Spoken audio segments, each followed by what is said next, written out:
Merci de nous rejoindre pour ce tour d'horizon de l'actualité dans nos régions. À la une, prise de fonction pour les exécutifs municipaux. Il faut se faire connaître des populations.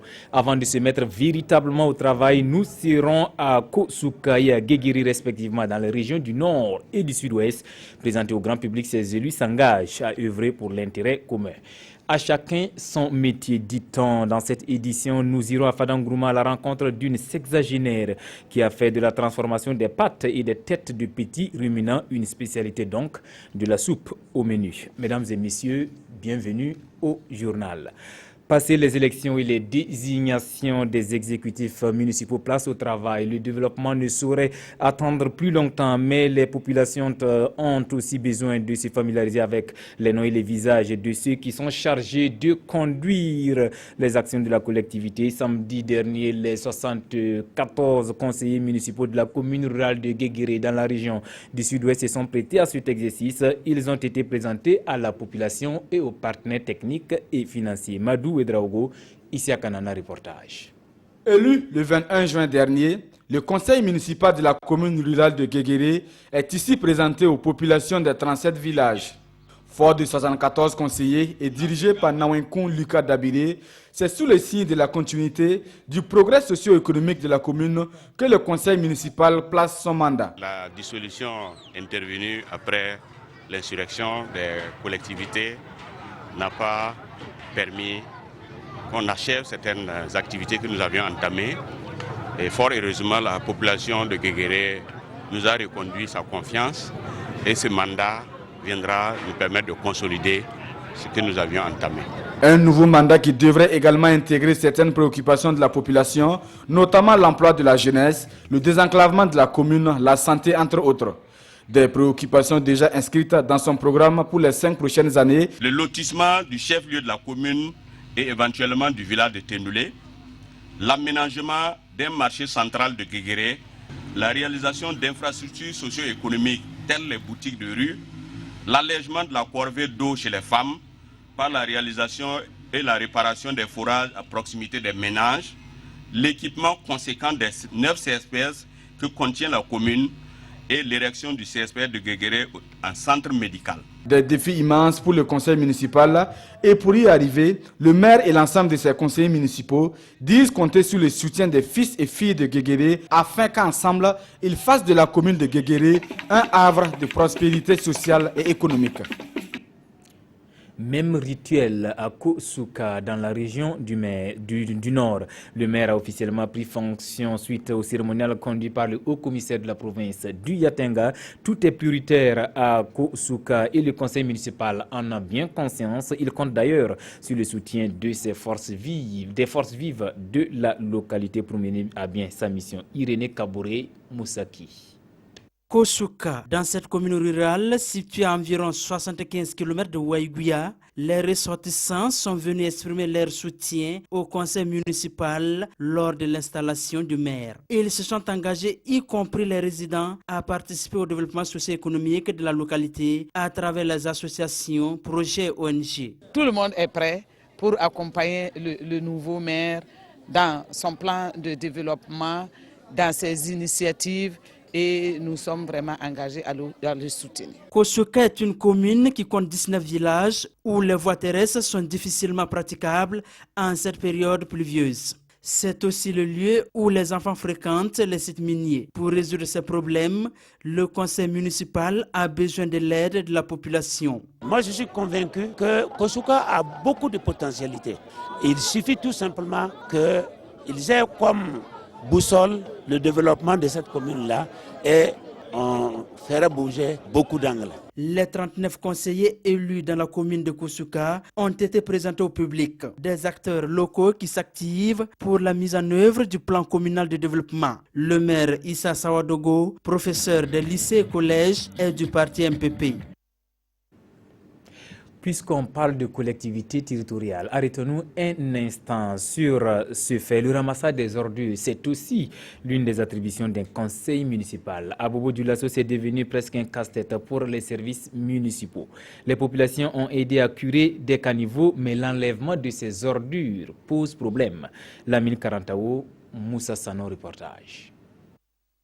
Ces déchets ont été enlevés des caniveaux par les populations de Bobo-Dioulasso à la demande des nouvelles autorités communales.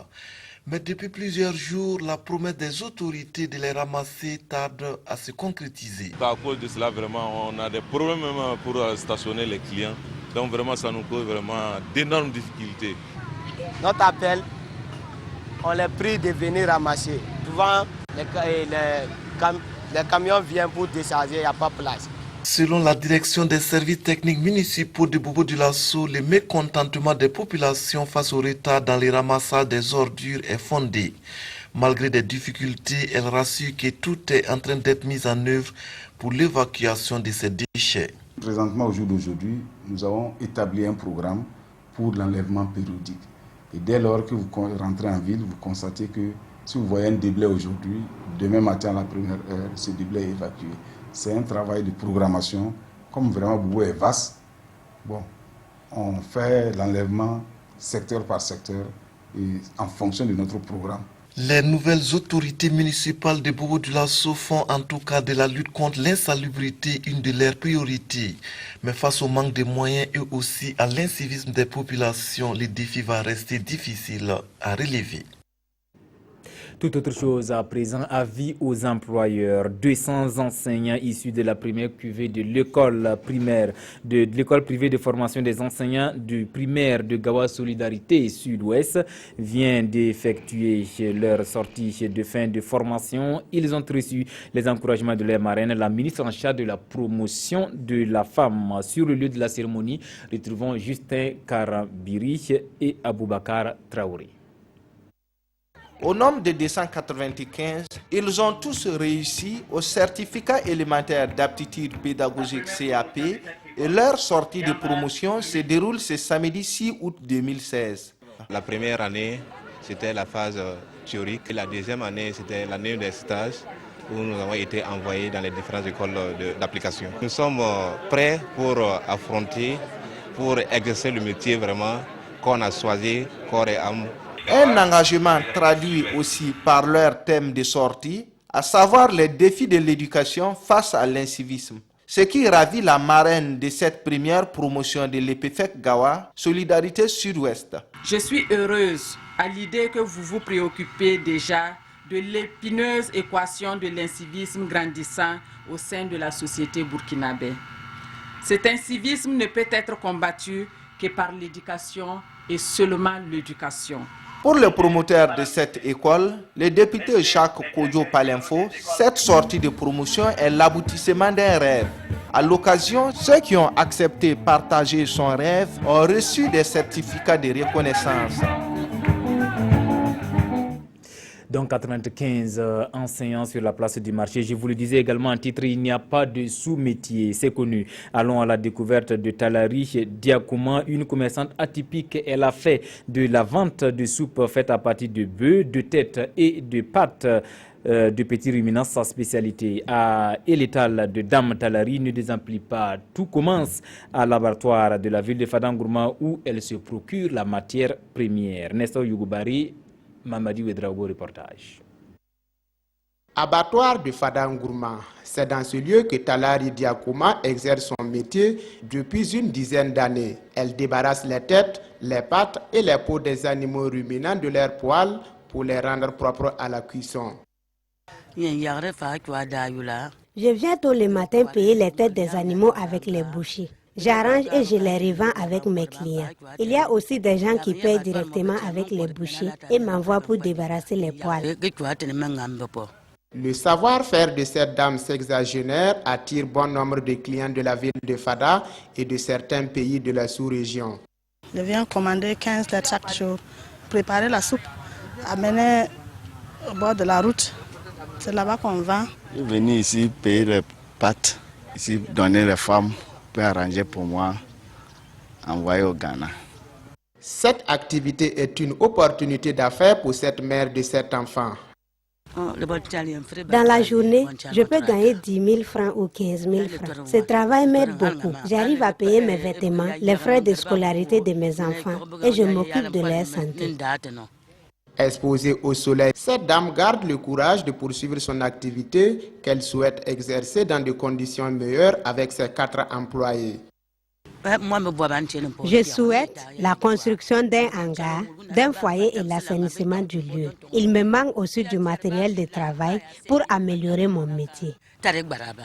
Talari Diakouma est la seule femme qui exerce ce métier dans la ville de Fadangourma. Et puis on en parlait hier dans nos éditions. Les chrétiens catholiques ont célébré ce 15 août la fête de l'Assomption, une célébration qui marque l'élévation de la Vierge Marie au ciel. À Fadangourma, c'est l'annonce apostolique qui a célébré la messe en présence de nombreux fidèles. Le point avec Issa Kafando et Mahamadi Wedraogo. Les fidèles catholiques de Fadangourma fêtent l'Assomption 2016. Une célébration eucharistique marquée par des chants et des louanges à la gloire de la Vierge Marie, ainsi que des prières afin qu'elle intercède auprès de Dieu pour le pardon des péchés de tous les catholiques. Dans son homélie, le nonce apostolique a exhorté les fidèles catholiques à cultiver l'esprit de tolérance et de paix en mémoire de la mère de Jésus. Au centre de mon Eucharistie, c'était le bonheur, le grandissement de la foi, des vocations, qu'elles soient religieuses, qu'elles soient sacerdotales, qu'elles soient des fidèles laïcs engagés. Tout ça ensemble fait grandir l'Église. Cette journée nous permet de revivre notre thème d'année, qui est avec Notre-Dame du Perpétuel Secours, famille chrétienne, accueille et transmet la miséricorde de Dieu pour un monde de paix. L'un des faits marquants de cette célébration est la procession mariale. À tour de rôle, les fidèles chrétiens ont porté la Vierge à travers certaines artères de la ville de Fada. Occasion également pour le diocèse de Fadangourma de procéder à l'inauguration de la chapelle d'adoration Divine Miséricorde. Le souhait est que les chrétiens, les fidèles chrétiens fréquentent cette chapelle-là où Jésus nous attend pour nous combler. Au cours de cette cérémonie, 12 enfants ont été baptisés par le nonce apostolique Burkina-Niger. Hier, 15 août, Dissine a également vibré au rythme de l'Assomption 2016. Pour les préparatifs de cette fête, le comité d'organisation a aussi pensé reboisement. 1200 plants ont été mis en terre à l'occasion sur 3 sites, à savoir la mission catholique de Dissine, la préfecture et le lycée Notre-Dame de l'Assomption. Image et commentaires signés Adamou Sebgo et Draman Kabore. Le comité d'organisation pour la fête de l'Assomption ne veut pas rester en marge de la lutte perpétuelle contre la désertification. Il l'a ainsi confirmé en organisant une séance de plantation d'arbres. On pense que planter un arbre à chaque 15 août contribue justement à renforcer, en fait, à développer un environnement vert, ce qui est positif pour la communauté dissinoise. 1200 plants d'espèces variées ont été mis en terre sur 3 sites de la localité en tenant compte de la qualité et du type de sol. Ici, nous avons un effleurement rocheux, donc les espèces qui s'adaptent à ce type de sol-là sont généralement les épineux. Et également eucalyptus aussi qui s'adapte à ce type de sol. Parce qu'il faut dire que c'est un sol peu profond, la dalle est au niveau, n'est pas loin de la surface. Donc, les espèces à racines pivotantes ont du mal à se développer sur ce genre de sites. Pour le premier responsable du département en charge de l'environnement, l'initiative est salutaire dans la mesure où elle contribue au renouvellement du couvert végétal. C'est un devoir citoyen.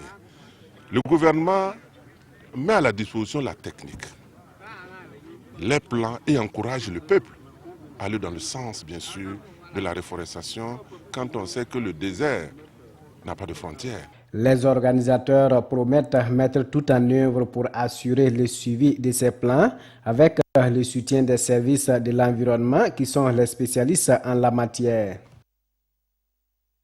Messieurs, ainsi s'achève cette session d'information. Le journal des régions, merci de l'avoir suivi. Fousseni Kilo vous retrouve à 20h pour le journal.